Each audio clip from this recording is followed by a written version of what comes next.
Hi everyone, welcome back to my channel. आज हम पढ़ेंगे क्लास 12th का fundamentals of human geography book का चैप्टर नंबर 9 इंटरनेशनल ट्रेड। इससे पहले के जितने भी चैप्टर्स हम उन्हें कवर कर चुके हैं। प्लेलिस्ट गिवन है डिस्क्रिप्शन बॉक्स में, आप वहां से जा करके सारे चैप्टर्स पढ़ सकते हो। तो गाइस चलिए आज का जो हमारा चैप्टर है हम उसे स्टार्ट करते हैं। You are already familiar with the term trade as a tertiary activity which you have studied in chapter 7 of this book. इस बुक के चैप्टर 7 में जब हम टर्सरी एक्टिविटी पढ़ रहे थे उसमें हम ट्रेड से पहले से ही फैमिलियर हो चुके हैं। You know that trade means the voluntary exchange of goods and services. Two parties are required to trade. One person sells and the other purchases. तो जो हम ट्रेड करते हैं उसमें क्या होता है, टू पार्टीज रिक्वायर्ड होता है।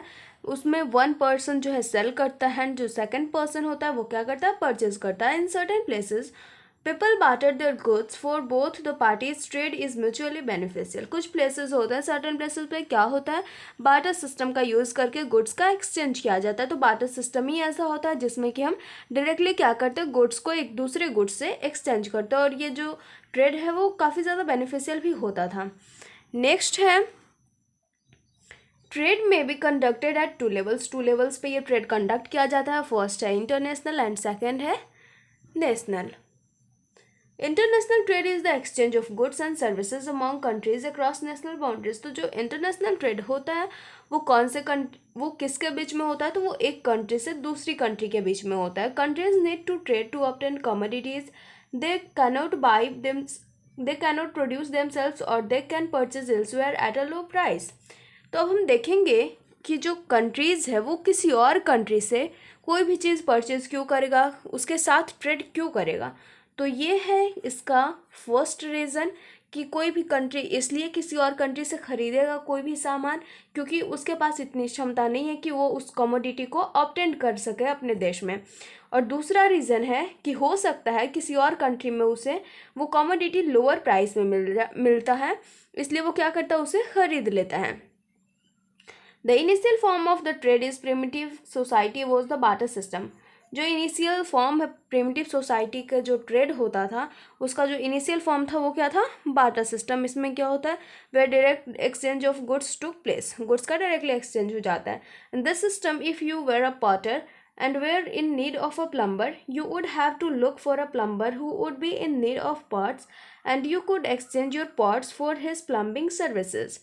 तो यहाँ पे एक एग्जाम्पल दिया हुआ है बार्टर सिस्टम को समझने के लिए कि अगर आप पॉटर हो, ठीक है, आप घड़े वगैरह बनाते हो और अगर आपको प्लम्बर की ज़रूरत है तो आपको क्या करना होगा, आपको उस प्लम्बर को ढूंढना होगा जिसे पॉट्स की ज़रूरत है, तब जा कर के आपको प्लम्बिंग का जो काम है, प्लम्बिंग की जो सर्विस है वो आपको मिलेगी घड़े के बदले।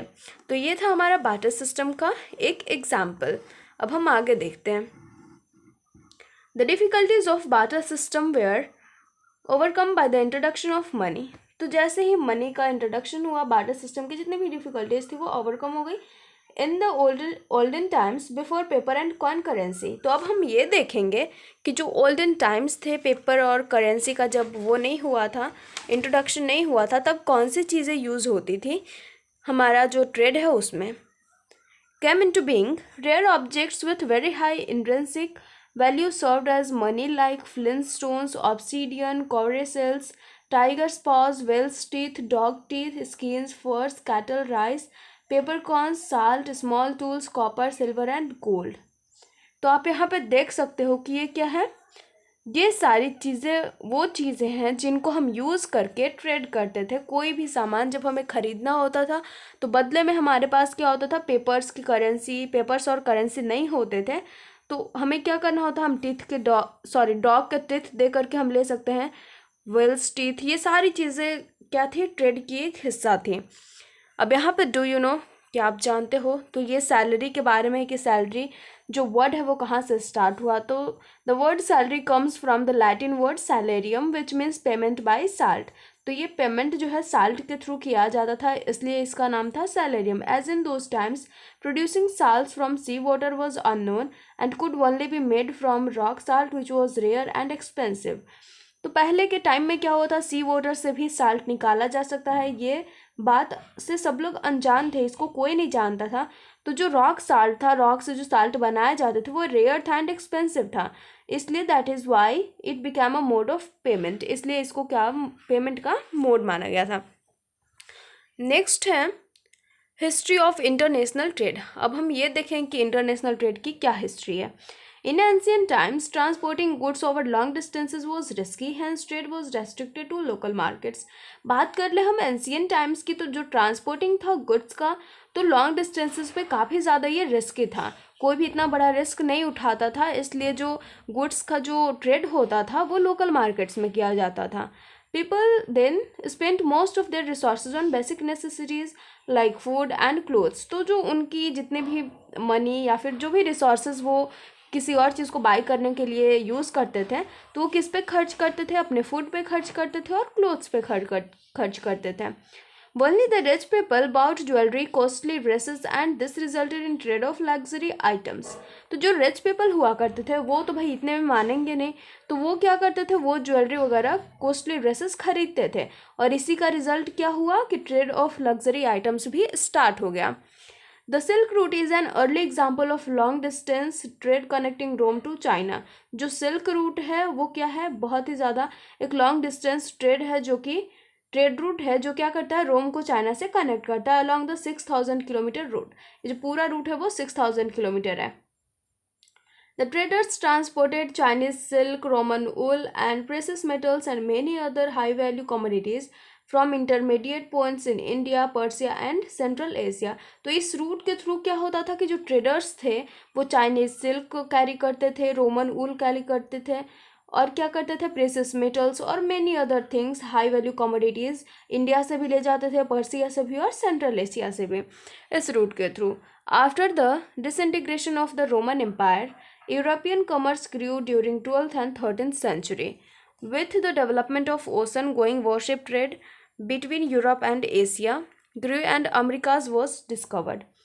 तो क्या हुआ कि जो डिसइंटीग्रेशन हुआ रोमन एम्पायर का, उससे पहले ही क्या हुआ था, 12th एंड 13th सेंचुरी में जो यूरोपियन कॉमर्स था वो ग्रो हो चुका था, और उसके बाद क्या हुआ कि यूरोप और एशिया के बीच जब वॉरशिप ट्रेड स्टार्ट हुआ ओशन के थ्रू, तो अमेरिका भी का भी खोज उस टाइम किया गया।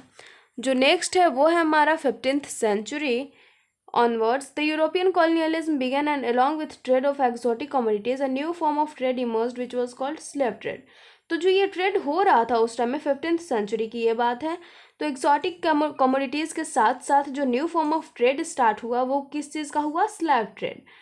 The Portuguese, Dutch, Spaniards and British captured African natives and forcefully transported them to newly discovered Americas for their labor in the plantation. तो जो पोर्तुगीज हुआ करते थे, डच, स्पेनियार्ड्स और ब्रिटिश, वो क्या करते थे, अफ्रीकन जो अफ्रीका के मूल निवासी जो थे उनको फोर्सफुली ट्रांसपोर्ट करते थे, फोर्सफुली उनको क्या करते थे, ले जाते थे जो नया हमारा डिस्कवर्ड हुआ था अमेरिका, वहाँ पे प्लांटेशन का काम करने के लिए। Slave trade was an lucrative business for more than 200 years till it was abolished in Denmark in 1792, Great Britain in 1807 and United States in 1808। 200 साल तक जो ये स्लैब ट्रेड था वो काफ़ी ज़्यादा बहुत ही मतलब अच्छा बिजनेस बन करके चलाया गया इसको, एंड देन वो डेनमार्क में 1792 में एबोलिश्ड हो गया, ख़त्म कर दिया गया, ग्रेट ब्रिटेन में 1807 में एंड यूनाइटेड स्टेट में 1808 में। और आगे जो है वो है हमारा after industrial revolution the demand of raw materials like grains, meat, wool also expanded, but their monetary value declined in relation to manufactured goods. तो क्या हुआ, अब जब इंडस्ट्रियल रिवोल्यूशन हुआ तो रॉ मटेरियल्स का डिमांड बढ़ गया, जैसे ग्रेन हो गया, मीट हो गया, वूल हो गया, ये सब क्या हो गया, इन सब का डिमांड बढ़ने लगा, लेकिन इनकी जो मॉनेटरी वैल्यू थी वो डिक्लाइन कर गई।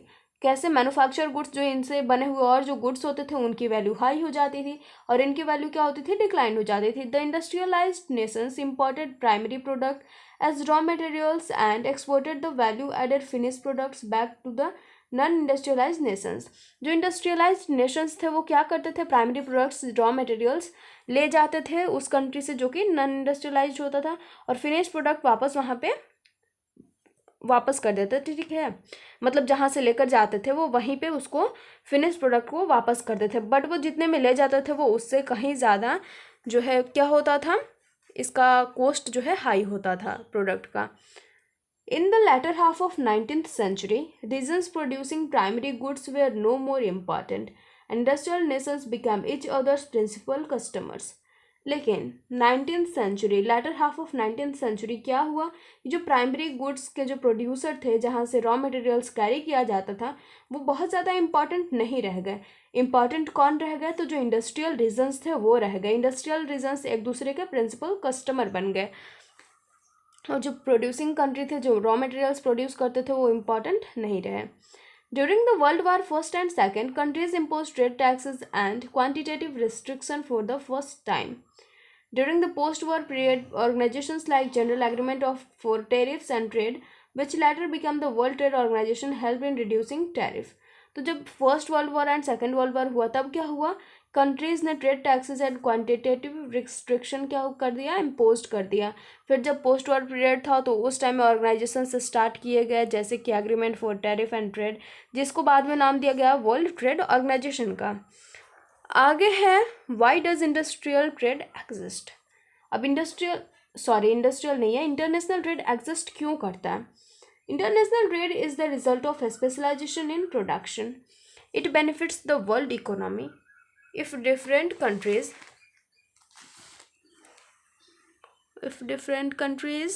practiced specialization and division of labor in the production of commodities or provision of services। तो इंटरनेशनल ट्रेड एग्जिस्ट क्यों करता है, तो ये क्या होता है, इसमें स्पेशलाइजेशन होता है प्रोडक्शन का, क्योंकि जितने भी सारे कंट्रीज़ हैं, जो भी डिफरेंट कंट्रीज़ हैं, वहाँ पे अलग अलग चीज़ें क्या होती हैं, उगाई जाती हैं, या फिर हम बोले तो वहाँ पे अलग अलग चीज़ें प्रोड्यूस की जाती हैं। Each kind of specialisation can give rise to trade, और इच काइंड ऑफ स्पेशलाइजेशन क्या करता है, ट्रेड को और भी ज़्यादा राइज करता है। Thus international trade is based on the principle of comparative advantage, complementarity and transferability of goods and services in principle and should be mutually beneficial to trading partners।